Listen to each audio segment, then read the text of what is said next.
Para o programa de hoje, nós temos aqui um convidado, ele que no ramo do ativismo ambiental está sempre lá, está presente.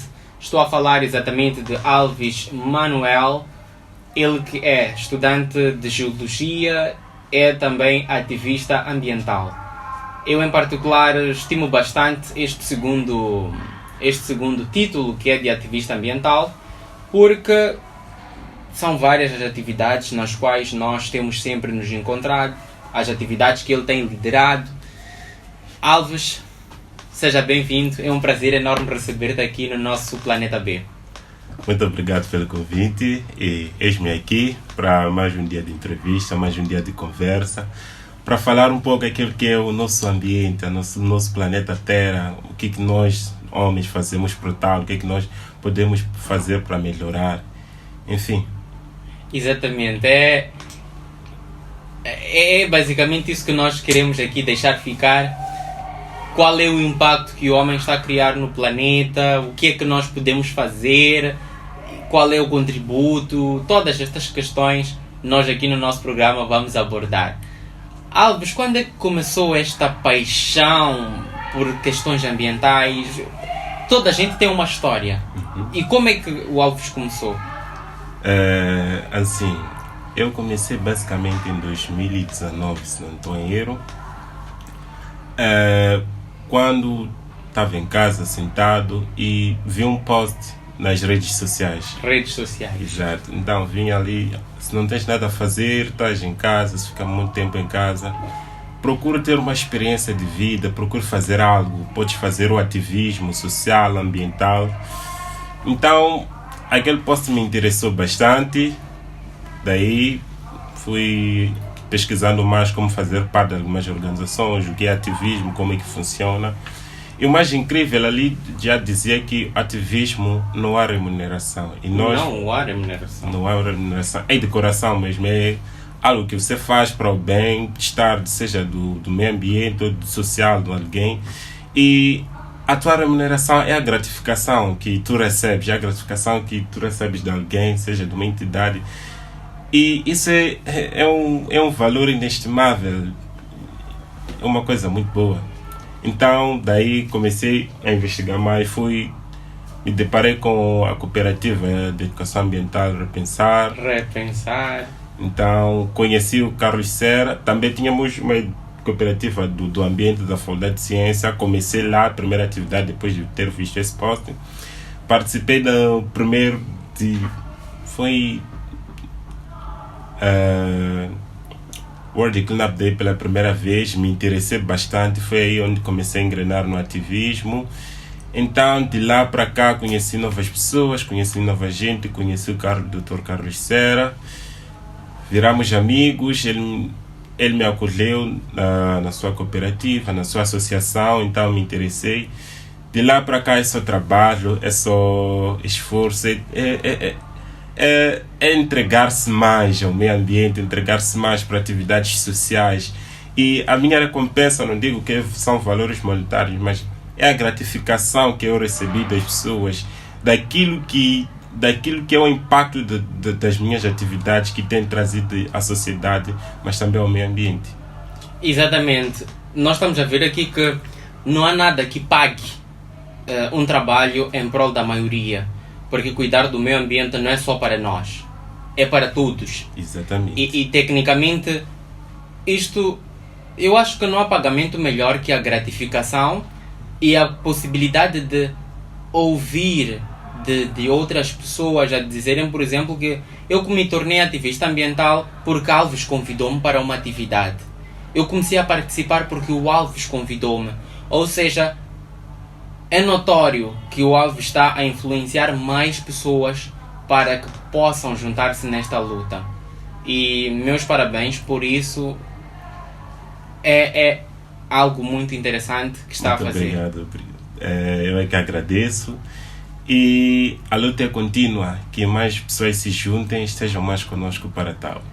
Exato. Acredito eu que mais pessoas se vão juntar a nós aqui. O Planeta B é exatamente um programa de educação ambiental. A principal ideia é passar estes conhecimentos para as pessoas, de modo que as mesmas possam juntar-se a nós e estarmos numa só voz, lutar por um planeta melhor, que é um planeta B neste caso. Exatamente. Agora, para hoje nós vamos explorar um bocadinho aqui da parte de geólogo. Vamos fazer um mix entre o geólogo, o ativista ambiental, porque vamos falar sobre impacto ambiental da mineração artesanal. Exatamente. Hoje vamos falar sobre o impacto ambiental da mineração artesanal. Mas antes de mais, era interessante perceber o que é que seria esta coisa de mineração artesanal. Bem, primeiro existe a própria mineração, que é a extração de recursos minerais, extração dos recursos minerais na terra, seja ela as árvores, o ouro, outros produtos minerais, as rochas minerais. Então, a mineração artesanal é uma parte que vem da mineração, porque na mineração podemos encontrar a mineração industrial, feita por grandes empresas, usando grandes maquinarias, grandes tecnologias para tal. E temos já a mineração artesanal. A mineração artesanal é aquela feita de forma artesanal por um grupo ou associações de pessoas que usam instrumentos rudimentares para a extração dos mesmos. Ou seja, na mineração artesanal não há o uso de grandes tecnologias, não há uso de equipamentos avançados. Simplesmente há a força de vontade, a força humana, há uso de enxadas, como temos enxadas, temos os baldes para carregar aquilo que é areia, para no fim a mesma areia é exposta às águas lavadas para tentar ver se tem alguma coisa ou tem algum mineral precioso. Temos também o uso de outras tecnologias,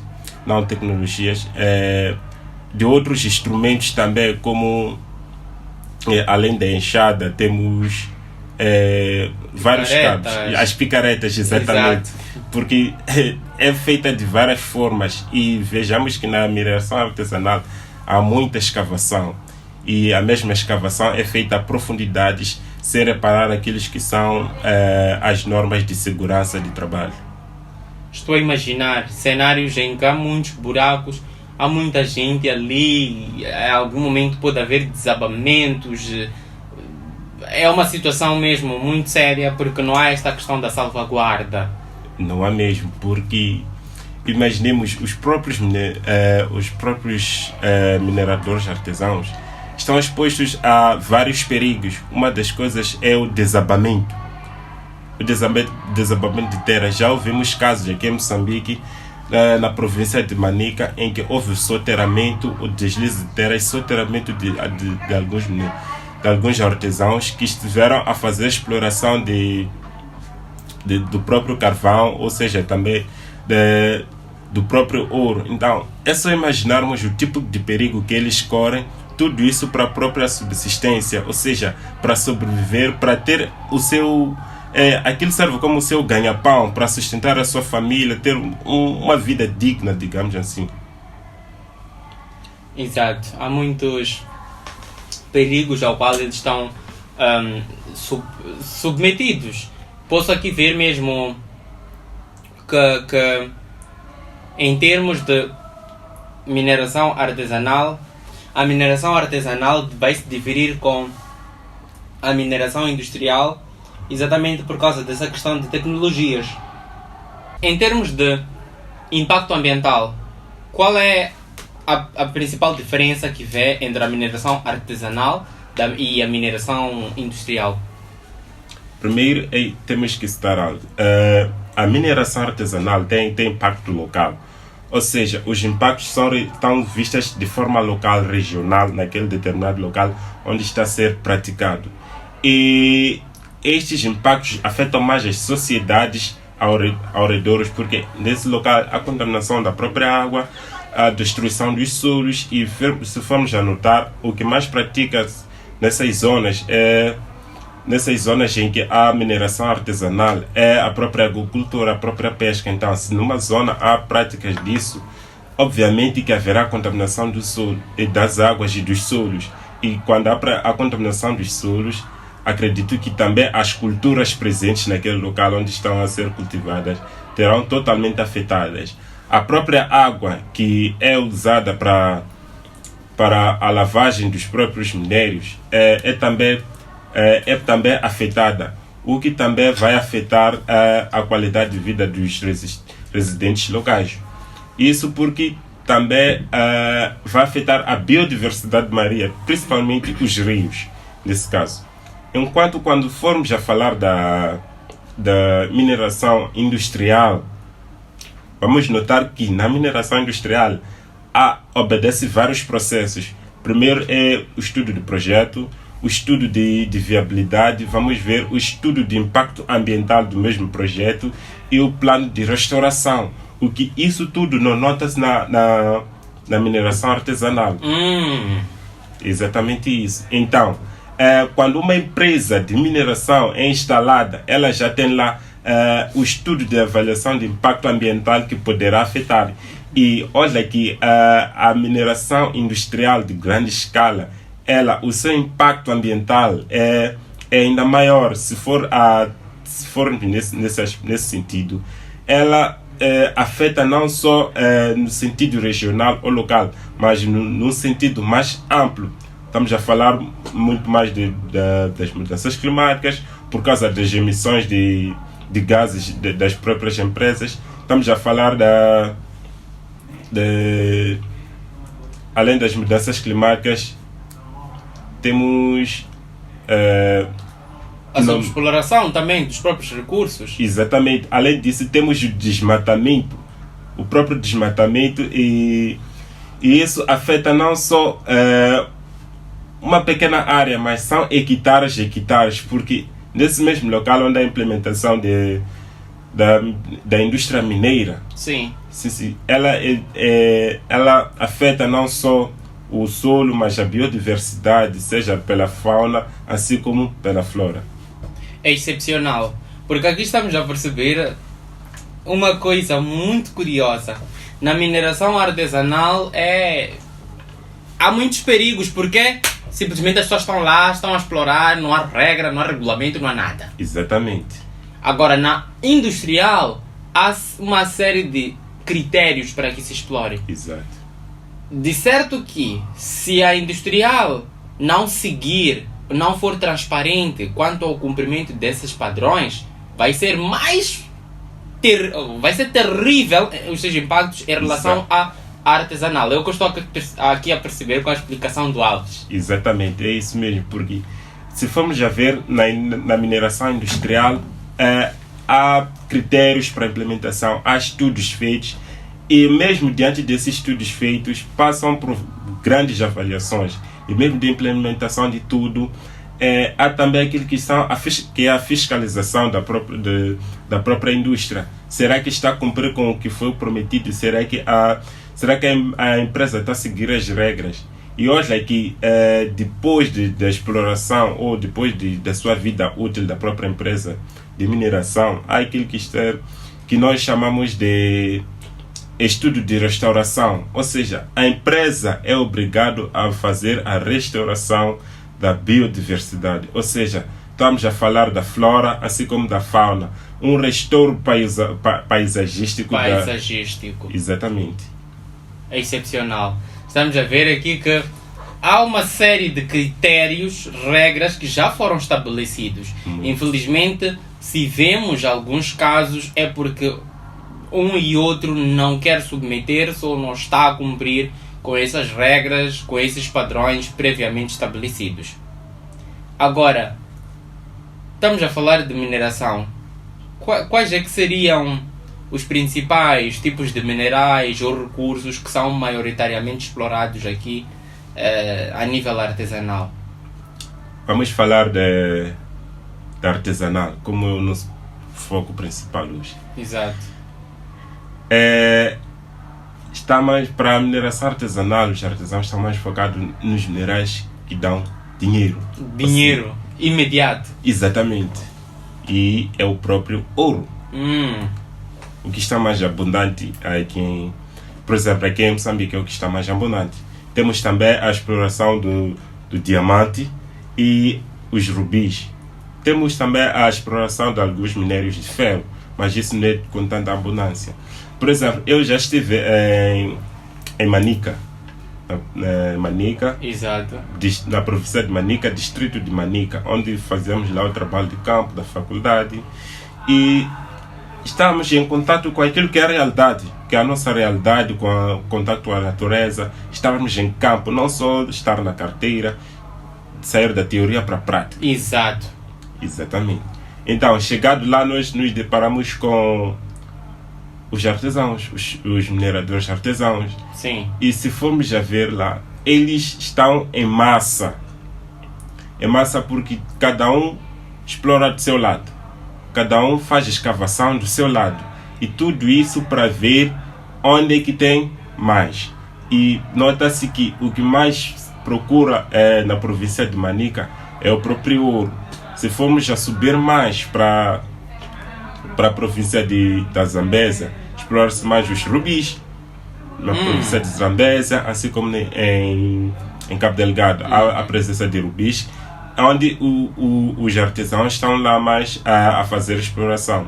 Mas se formos a descer mais para a região sul, concretamente da província de Maputo, há aquilo que nós chamamos de rochas ornamentares. São rochas que servem para ornamentação, ou seja, os artesãos, os jovens, as associações, Sim. vão em locais onde há presença de rochas, que essas podem servir de ornamentação ou mesmo para construção. Fazem a sua exploração, retirada e são expostos. Se formos a ver aqui mesmo na província de Maputo, concretamente na Mahacha, por aí, Boane, tem ao longo das estradas, nota-se a presença de certas rochas em formas de placas. Nós chamamos aquilo de basaltos. Aquelas mesmas rochas servem para ornamentação, que as grandes empresas levam aquelas mesmas e colocam na parede, e aquilo fica uma imagem muito incrível, muito bonita. Então, essas mesmas rochas, algumas são feitas primeiro por empresas, grandes empresas, que são levadas, são tratadas, são polidas e posteriormente vendidas. E os artesãos levam, retiram e simplesmente colocam na estrada. Algumas são bem limpadas e lavadas e colocam depois as empresas. Onde é que sairá mais barato é o artesanal, porque Exato. ali não há muitos critérios de... Não há impostos. Não há imposto, não há nada. É exatamente isso, como que notas. Então, se formos a ver, isso vai de acordo com a região. Isso falo daqui de Moçambique, vai de acordo com a região onde é que explora-se mais para a região norte e centro. Temos os rubis, temos os diamantes, temos o próprio ouro. E aqui na região sul, o que nota-se também é a exploração do próprio, de algumas areias também que servem para o consumo, e também das próprias rochas. Exato. E outro detalhe que havia me fugido também é o próprio carvão mineral, que é explorado. Onde é que encontramos isso? Na província de Tete. Exato. Onde há a presença do próprio carvão mineral. O mesmo é explorado para a comercialização. E olha que o carvão mineral não é adequado para a cozinha. Eu já ouvi que é uma panela, não sei se é verdade. Ela tem um poder calorífico muito forte, diferente desse nosso convencional feito da base de madeira. Exato. Porque ela tem vários elementos químicos lá que têm um poder muito calorífico, muito forte. Além disso, ela liberta alguns gases que podem ser nocivos à saúde. É o caso do próprio enxofre. Exatamente. Há muito conhecimento aqui. Eu estou a perceber que nós, quando falamos muito dessa questão de mineração, eu costumo dizer que Planeta B, a primeira pessoa a aprender sou eu. Porque para mim também tudo é uma surpresa. Eu tinha em mente que quando falávamos, por exemplo, dessa questão de mineração, teríamos aqui ouro, diamante, rubi, pararíamos por aí. Mas afinal de contas estamos a perceber que há essa questão das rochas ornamentares. Acredito que toda a gente nas cozinhas hoje em dia está em alta. Eu quero granito, quero não sei Sabe, quantos quer granito, mármore. quer mármore. Exatamente. E pouco nós procuramos saber a origem daquilo. Será que foi por meio de uma exploração correta e que fizesse bem ao meio ambiente ou de uma forma que destruísse? E está a ser muito bom estar aqui nesta conversa, Alves, porque está a ser um abrir da consciência para poder perceber que não é só o que nós achamos, mas há muito mais por detrás. Agora, na introdução, falamos um pouco sobre como é que afeta, como é que a mineração artesanal afeta os ecossistemas e tudo mais, mas agora de uma forma assim sumarizada ou de uma forma resumida, como é que nós podemos ver no nosso país quais são os impactos que já estamos a ver a nível de ecossistemas? Falar um pouco dos impactos que tem se visto. Falar um pouco dos impactos tem aquilo que... Os impactos podem ser divididos em impactos positivos e negativos. Exato. Exatamente. Então, falando um pouco dos impactos positivos da mineração artesanal, digamos que ela pode ter um impacto na própria sociedade. Ou seja, os artesãos não passam fome, porque é um meio de subsistência. É uma forma deles ganhar o seu pão, levar os seus filhos às escolas, mesmo sabendo que algumas mesmas crianças são usadas na mineração artesanal para tal. Então, voltando para os impactos negativos, vamos dar exemplo da província de Maputo, concretamente em Namahacha. Namahacha, também já estive lá para fazer um trabalho de campo. E lá há aquilo que é... Há grandes empresas que fazem a exploração da própria rocha ornamental e tem também as rochas de construção. Então, nota-se que lá há uma grande presença de poeira, porque o que usa-se mais lá são os próprios explosivos para dividir ou criar fraquezas nas próprias rochas. Então, sendo assim, aqueles gases que estão presentes lá afetam diretamente a nossa saúde. E se formos a ver, os próprios artesãos também usam aquilo que são os explosivos para tal. Se formos a subir um pouco mais para a região sul, vamos notar que em algumas regiões, principalmente na província de Manica, há presença da contaminação da própria água. Isso porque nota-se a própria água de alguns rios da província de Manica, as mesmas perderam a sua própria coloração. Ou seja, uma das propriedades da água é que ela é incolor. Incolor. Exatamente, mas lá a própria água já possui cor. O próprio desmatamento, isso estamos a dizer que os próprios os mineradores artesanais fazem aquilo que é o desmatamento, retirada de algumas plantas, árvores, e aquela região fica totalmente sem as árvores, sem alguma relva, seja lá o que for. E isso afeta também não só ao ser humano, mas também a própria biodiversidade. Estamos a falar de alguns seres vivos, como as formigas, os pássaros, porque os pássaros não terão onde fazer o seu próprio ninho. Então, imagina se nós jovens não termos um local para construir a casa. Exato. É o que acontece com os mesmos pássaros, porque são retirados dos seus locais de construção de casas.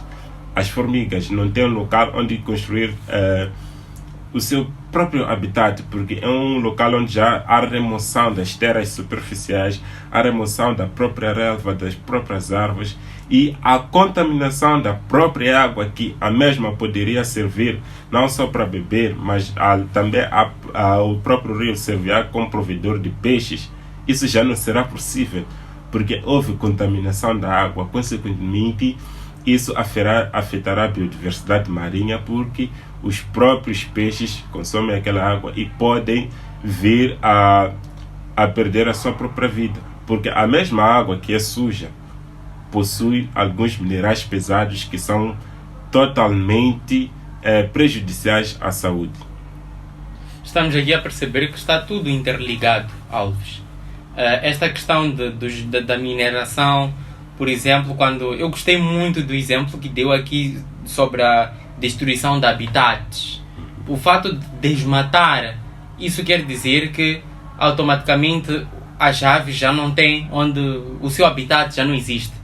Se são aves, também estamos a falar de cobras, estamos a falar de ratazanas, estamos a falar de cabritos selvagens, estamos a falar de muita coisa que o Alves está aqui a trazer. Esta questão de água, alteração da cor da água, estamos a dizer que os peixes que ali habitavam já não vão existir, porque todas essas condições das propriedades da água, se são alteradas, quer dizer que o lugar de sobrevivência daqueles seres já não é aquele, porque já está alterado.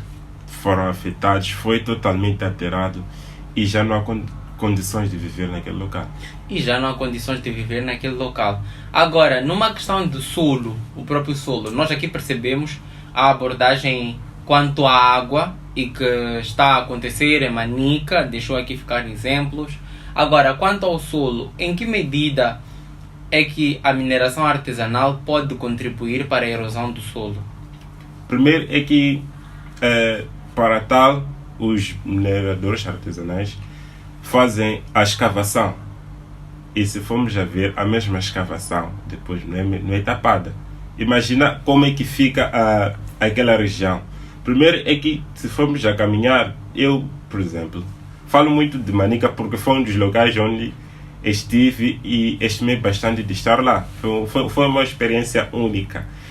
Estive numa zona em que, como posso explicar? Em que havia muitos buracos. Muitos buracos mesmo. E quem for a caminhar de noite naquele local sem prestar atenção, facilmente entra e dificilmente é sair, porque são buracos profundos, que chegam até 20 metros de profundidade. Então, a cavar com pá! Exatamente. São buracos bem profundos. Então, se formos a ver, a remoção daquela areia, daqueles sedimentos daquele local são depositados fora. E lá ficam buracos que podem afetar não só para as pessoas que caminham para lá, mas o mesmo local fica uma zona muito frágil, porque aqueles buracos criam fraqueza nos solos que facilmente podem vir a erodir, e os mesmos entulhos que ficam do lado de fora, os mesmos podem vir a colapsar e criar grandes impactos. Outro aspecto muito interessante é que os próprios solos, alguns vêm contaminados. Isso por quê? Porque para tal, os mineradores usam alguns minérios ou minerais, no próprio ouro, por exemplo, usam o mercúrio. O mercúrio é muito prejudicial. É muito prejudicial para a saúde. Isso afeta principalmente a zona das articulações. Então, imaginemos uma zona em que o solo está contaminado pelo mercúrio, a água está contaminada pelo próprio mercúrio. Como é que isso fica? Então, o solo fica contaminado, e isso vai refletir na própria produção vai refletir-se na agricultura local. Por quê? Porque o solo, de tanto estar contaminado, torna-se infértil. Porque é por causa dos minerais que são usados para a filtração, digamos assim, do próprio ouro. Porque usa-se mais o mercúrio, o chumbo e o cianeto. Uau! Estamos aqui a ver que essas substâncias químicas que são usadas para purificar, seja o ouro, etc., de certa forma, quando é feito ali na água, não termina só na água. Não. Ele, de certa forma, passa para também aquelas comunidades vão beber em algum momento aquela água, passa também para a questão do solo. Isso porque a própria água é usada para irrigação. Então eles tiram a água, também vão para a irrigação. Estamos a colocar naquele alimento uma água. É uma coisa muito interligada Sim. entre si. Então, não só afeta o meio ambiente, não só afeta a vida selvagem, ou seja, a vida, os habitantes, mas também afeta a nossa própria saúde. Exato. É uma interligação do ecossistema. Nós estamos aqui a perceber que o estágio da natureza, vou assim dizer, determina e muito o estágio da nossa saúde. Muito bem dito, é exatamente isso. E esse é um exemplo prático. Nós temos essa nossa tendência de eu quero ouro, quero ter dinheiro, quero vender ouro, ter dinheiro. Mas nós não estamos a saber que esse dinheiro nem vamos comer por tanto tempo e nem vamos sentir o tal dinheiro. Porque a pessoa vai vender 5 anos, 8 anos, depois já começa a ficar com a saúde toda debilitada.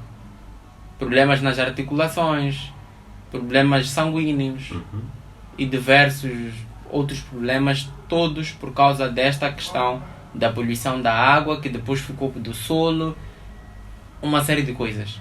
Do solo, assim, do próprio ar.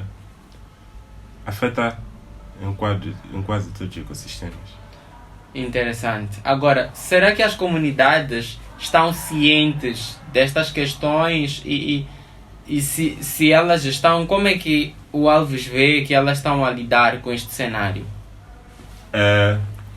Primeiro é que a própria comunidade está ciente disso. A comunidade está ciente, a comunidade local está ciente, as organizações locais estão cientes, o próprio governo local está ciente disso. Mas o que se coloca em primeiro lugar é a pobreza. Exato. Falo da pobreza por quê? Porque a única desculpa que nós usamos é a pobreza, porque estamos a tentar lutar contra a pobreza, mas de alguma forma estamos a destruir o meio ambiente, mas na mesma forma estamos a destruir nossa própria saúde. E olha aqui, a própria comunidade local, quem faz a exploração dos mesmos são as comunidades locais daquela mesma região. E um fato muito curioso, e que eu havia esquecido de falar, é que na região onde está, às vezes, há conflitos, na região onde há a própria exploração, há conflitos sociais, diversas etnias. Há casos em que há mineradores daquele mesmo local, mas há mineradores vindos de outros países. Ou seja, conflito por aquele local de exploração. E isso acaba afetando não só a comunidade local, mas também os que vêm fazer exploração local. Houve um exemplo em que houve uma disputa entre moçambicanos e malauianos por causa de uma zona de exploração. Não porque essa zona é minha, não porque aqui na zona da fronteira eu que devo explorar. Diversas etnias lutando por causa da exploração, por uma área que pode explorar. Então, mas de certo que, estando ciente disso, o governo tenta minimizar os impactos que têm se verificado através de criação de pequenas associações, sejam governamentais e não governamentais, para sensibilizar o uso de certos minerais ou de certos elementos bastante pesados que afetam na saúde. Se não me engano, um dos relatórios diziam que a educação ambiental tem sido fundamental para a implementação a educação ambiental tem sido importante para a redução dos impactos ambientais que têm se verificado. Primeiro, tem sensibilizado os mineradores artesanais e também tem substituído o uso de um minério pelo outro. Isso porque o mercúrio é um elemento muito pesado, bastante pesado, que não pode ser encontrado de qualquer forma e ser usado. Então, troca-se o uso do mercúrio pelo bário, que este causa menos impacto ambiental, causa menos impacto na saúde do próprio homem. É exatamente isso que tem se feito. E as organizações não governamentais, de alguma forma, têm sensibilizado e têm feito algumas formas de comunicar, têm feito algumas formas de trabalhar com os mineradores artesãos a não só olhar a mineração artesanal como única fonte de renda, mas também pode-se implementar outras fontes de renda, como a agricultura local, como a pesca. Mas isso às vezes tem sido reduzido a zero, porque a mineração artesanal tem bastante dinheiro. E é dinheiro muito rápido. Se eu encontro um ouro aqui, uns 10 quilates, claro que eu terei bastante dinheiro, porque isso é comercializado a nível internacional.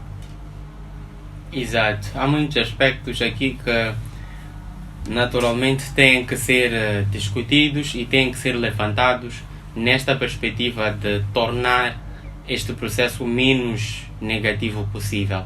Porque impacto ambiental sempre vamos causar. Eu não acredito que seja possível o ser humano existir e não criar impacto ambiental. É inevitável não criar, é inevitável. Sempre. Nossas atividades, nossas ações, de alguma forma, afetam diretamente o meio ambiente. Exato. O que temos que tentar fazer é arranjar um meio termo, de modo que os impactos causados sejam suportáveis. Agora, eu queria perceber como é que nós podemos levar essas comunidades, porque aqui tem que haver uma quebra de padrão. Eles já vêm fazendo isso há muito tempo. Nós encontramos isso aqui. Nós fazemos isso já há muito tempo. Como é que nós podemos fazer as pessoas reverem essas crenças, reverem esses comportamentos? Bem, é uma questão meio difícil para tal, mas o que nota-se é que também a sociedade, as comunidades locais, o próprio governo estão cientes dos impactos. Mas se formos a colocar a pobreza em primeiro lugar, em frente de tudo, claro que nós não vamos olhar para as questões ambientais, porque o que enfrenta-se nessas mesmas regiões é a extrema pobreza. E a população, ou os residentes locais, estão cientes, estão a conviver com aquilo que são os próprios impactos diretos dessa mesma mineração artesanal. E mesmo assim, custa-lhe mudar a consciência, ou seja, custa-lhe mudar aquela consciência de que isso está a afetar a minha saúde, isso está a afetar o meu habitat, isso está a afetar a todos os que estão ao meu redor. Mas depois vem a questão: o que é de comer amanhã? Como é que vou sustentar a minha família? Como é que hei de sobreviver? Então, mediante disso, se estarmos cientes de que o que estás a fazer, o que nós estamos a fazer, particularmente, por exemplo, aos artesãos, o que nós estamos a fazer, estamos a afetar a biodiversidade, estamos a afetar o meio ambiente. Se termos noção de que se afetarmos o meio ambiente, estamos a afetar a nossa família, estamos a afetar a nossa saúde, a nossa família diretamente, é uma forma de que ele vai estar consciente de que tem que mudar os hábitos, tem que mudar a forma de exploração, tem que mudar o método, ou tenho que mudar a forma de sobreviver. Ou seja, vou deixar de explorar, afetar o meio ambiente, e vou passar a fazer outras formas mais sustentáveis de ganhar o meu pão. É mais exatamente isso. Porque não é que a sociedade, não é que as famílias não estão conscientes disso. Estão conscientes. Mas é aquilo que nós dissemos. Estamos a se adaptar com a realidade. E qual é a realidade? Conviver com o solo contaminado, conviver com água totalmente contaminada, conviver às vezes com a própria poeira. porque em algumas regiões é quase impossível viver, é quase inabitável por causa desses impactos que têm sido verificados. Mas o governo e os seus parceiros têm vindo a modificar isso, ou seja, têm criado estratégias de melhorar isso através do registro dos mesmos minerais, dos mineradores artesãos, e para tal também tem dado licenças. Olha, o teu local de espaço é este, somente este, tu não podes ultrapassar deste local. E o governo sabe que se se explora neste local, este mais este, a forma de como vai fazer a restauração paisagística já está lá, porque os mesmos fazem a exploração daquele mesmo local, os mesmos já estão, o próprio governo já está ciente daqueles impactos que vai ser causado e já cria estratégias de como haver a restauração paisagística daquele mesmo local. E se os que não estão registrados, os mineradores artesãos, são os que provavelmente podem vir a causar mais impactos, porque eles é como se fosse um cavalo sem freios. Só vai e destrói. Não há lei, não há regra para ele, é só... Não há nada. E aquele que está registrado, ele está licenciado, as associações mesmo licenciadas, esses já sabem, se eu extravagar,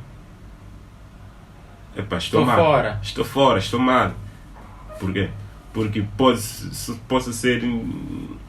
Podem me cobrar altas taxas ou impostos para tal. Sim, há uma sanção. Exatamente. Que ele sabe que poderá sofrer. Exatamente. Querido amigo, gostava eu de lembrar que esta é a nossa 20ª edição aqui do Planeta B. Estamos com Alves Manuel, estamos a falar sobre impacto ambiental da mineração artesanal. Infelizmente estamos já mesmo na nossa reta final. Eu costumo dizer, e sempre vou dizer, que é como se eu e convidados estivéssemos numa caixa e que com o andar do programa a caixa vai ficando apertada. Agora estamos naquele nível em que já nem conseguimos respirar porque o tempo está mesmo, mas mesmo, a correr, e eu gostava de ouvir aqui do Alves últimas considerações, aquilo que eventualmente o Alves não tenha deixado de ficar. Alves, eu gosto de dizer, abra o teu coração para quem nos está a ouvir. Abriu o coração. Não entenda. Alves. Não abrir o coração nesse sentido. No sentido aqui, vamos lá. Entendi muito bem. É como um gesto de apelo, aconselho, é que todos estejamos cientes daquilo que são os impactos da mineração artesanal. Alguns fazem por luxúria, alguns fazem para matar a fome, mas alguns é por não ter várias opções, por não ter opções. E nós temos que estar cientes que isso não é só problema deles, é problema de todos. Porque se formos que se está a afetar o nosso ecossistema, claro que vai afetar a nós. E que as organizações governamentais, não governamentais, que continuem a trabalhar no sentido de minimizar os impactos que esses têm vindo a se registrar atualmente, porque isso de alguma forma poderá recair sobre nós, mesmo não estando diretamente ligado na exploração, mas eu que estou aqui posso vir a ser afetado por aquele que está a ser explorado, porque todos nós estamos ligados a um meio ambiente que é único, e nesse ambiente, se destrói alguma coisa, diretamente afeta a nós. Então, que todos estejamos totalmente e ambientalmente consciencializados e que estejamos cientes dos impactos que isso pode vir a causar. E obrigado. Nós é que agradecemos, foi um prazer enorme estarmos aqui nesta conversa. Alves, foi um programa excepcional porque nós podemos aqui ver, ouvir e sentir além do óbvio.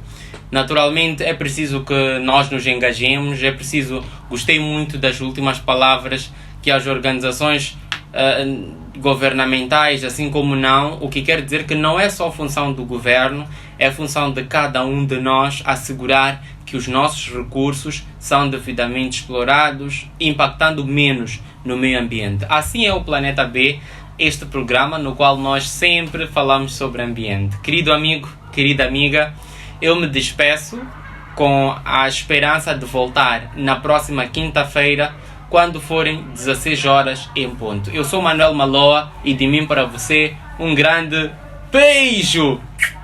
Tchau, tchau! Até próxima quinta-feira!